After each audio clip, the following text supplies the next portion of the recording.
Hello guys, welcome to my YouTube channel. Excel data শিটে অনেক সময় প্রয়োজন হয় এজ ক্যালকুলেট করার জন্য, আর তখন আমাদেরকে ডাউনলোড করতে হয় কোনো এজ ক্যালকুলেটর বা ফোনে এজ ক্যালকুলেটর ডাউনলোড করে আমাদেরকে এজ ক্যালকুলেট করতে হয়। বাট আজকের ভিডিওতে আমরা শিখবো কিভাবে এক্সেল শিটের মধ্যে এজ ক্যালকুলেটর বানিয়ে এজ ক্যালকুলেট করতে হয় এবং সেটাকে ডেটা শিটে মেনটেন করতে হয়। ওকে, তো চলো ভিডিওটা শুরু করা যাক।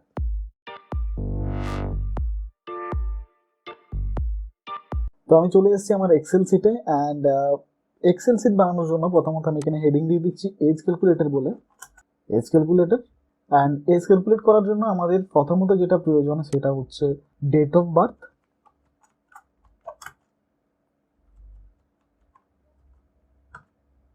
আই থিঙ্ক এটা বানাতে বেশি টাইম লাগবে না। অ্যান্ড আরেকটা যেটা ইম্পর্টেন্ট, যেটা সব থেকে বেশি ইম্পর্টেন্ট, সেটা হচ্ছে কারেন্ট ডেট।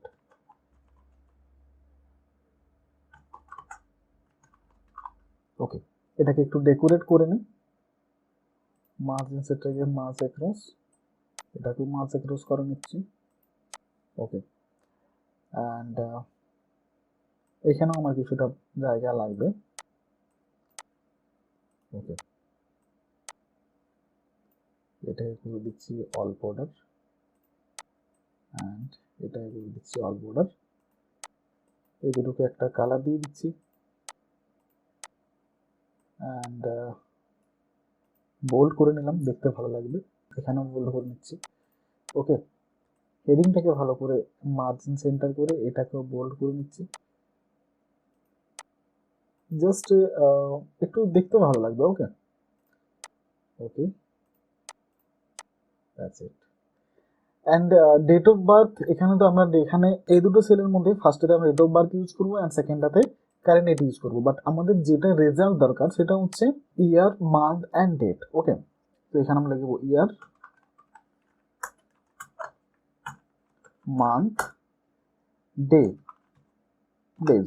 ওকে, অ্যান্ড এটাকেও এইভাবে অল বর্ডার করে নিলাম অ্যান্ড এদেরকে আলাদা আলাদা কালার করে নিই। ওকে, জাস্ট এই থিম গুড লুকিং, ও নো, এটা দেখতে ভালো লাগবে না, অ্যান্ড দিস আদার কালার। ওকে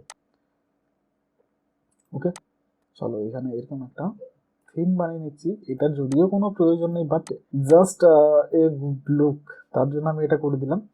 ওকে, চলো এরপর এখানে আমাদেরকে যে ফর্মুলাটা ইউজ করতে হবে সেটা হচ্ছে ডেটিভ, ডেটিভ, ডিইটিইডি, সরি, প্রথমে লাগাতে হবে সমান চিহ্ন, দেন ডেটিভ,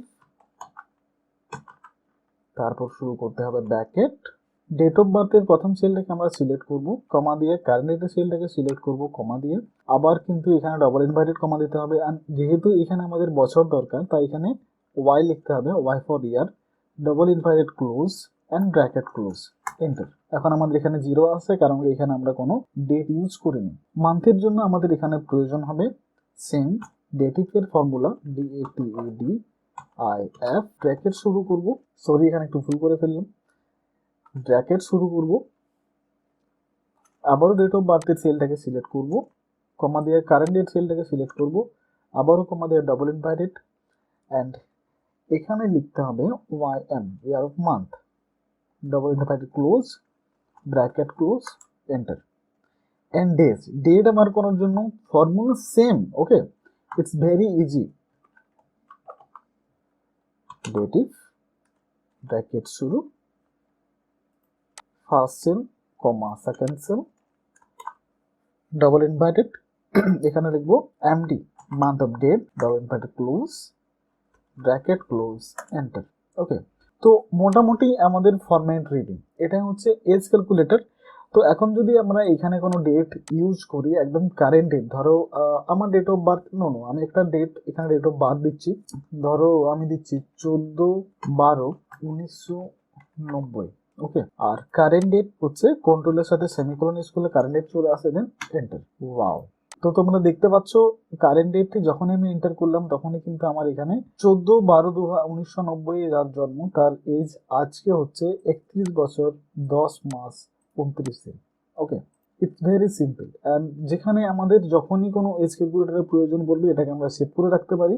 এজ ক্যালকুলেটর হিসেবে আমরা এটাকে সর্বদা ইউজ করতে পারি, যেখানে যখন আমাদের যার হয়তো কোনো এজ ক্যালকুলেটর আমাদের প্রয়োজন তখন সেটাকে আমরা সেখানে ইউজ করতে পারি ইয়ার, মান্থ অ্যান্ড ডেটাকে সরি। তো আই হোপ ভিডিওটা তোমাদের ভালো লাগলো, অ্যান্ড ভালো লাগলে ভিডিওকে শেয়ার করো, লাইক করো, অ্যান্ড চ্যানেলটাকে প্লিজ সাবস্ক্রাইব করো। দেখা হচ্ছে পরের ভিডিওতে। Bye bye.